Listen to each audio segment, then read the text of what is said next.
start reading. Okay, well, let's read The Princess and the Pea. Once upon a time there lived a prince who wished more than anything to find a princess to marry. He traveled far and wide, and although he met many princesses, none of them was quite what he wanted.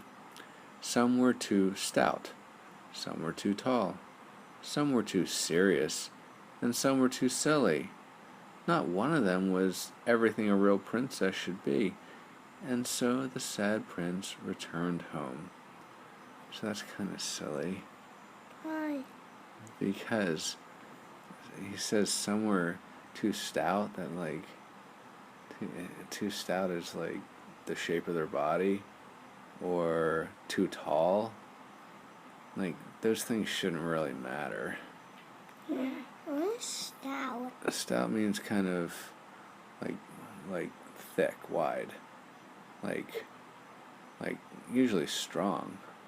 Yeah. Like why would he say, "Oh no, she's no good. She's too strong"? Mhm. Well, it's an old story, and sometimes they talk like that, and it didn't make a whole lot of sense. So Look how long her hair is. she's got really long hair, doesn't she? A lot of girls. A lot of girls like wearing their hair long. Yep. Yeah. Soon, after his And most of the girls in my class, wear all the way down to their noodles. Okay.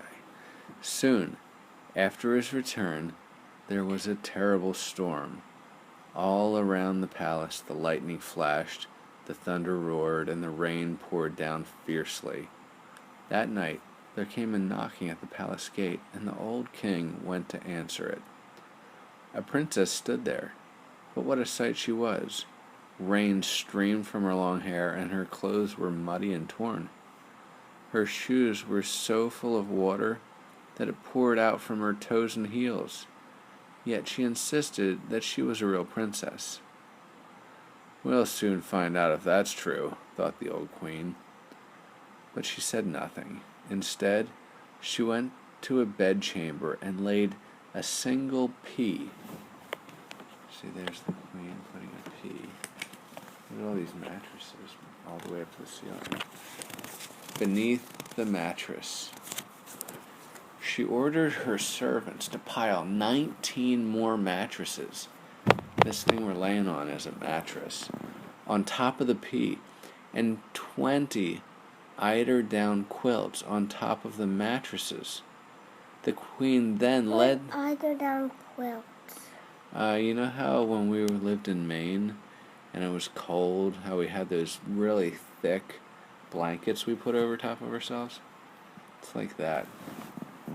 Eider-down quilts on top of the mattresses. The queen then led the princess to the bed and bid her good night. The next morning the princess was asked how she had slept. "Oh," she replied, "very badly indeed. I don't know what could have been in that bed, but it was very hard and uncomfortable. I'm black and blue all over. It's terrible." And then everyone in the palace knew that she must be a real princess, for she had felt the pea right through 20 mattresses and 20 eider-down quilts. Surely only a real princess could do that. So the prince took her for his wife because he knew that she was a real princess, and they lived very happily together. As for the pea, it was put in the museum where it can still be seen, and so ends a true story. Why the pea? They put the pea in the museum. Why? To remember that's how the princess proved she was a princess. Now, because she was very dainty and felt the pea through all those mattresses, does that mean she would make a good princess and a good wife? No. No. It's a pretty silly story, isn't it? Yeah. All right. The little match girl.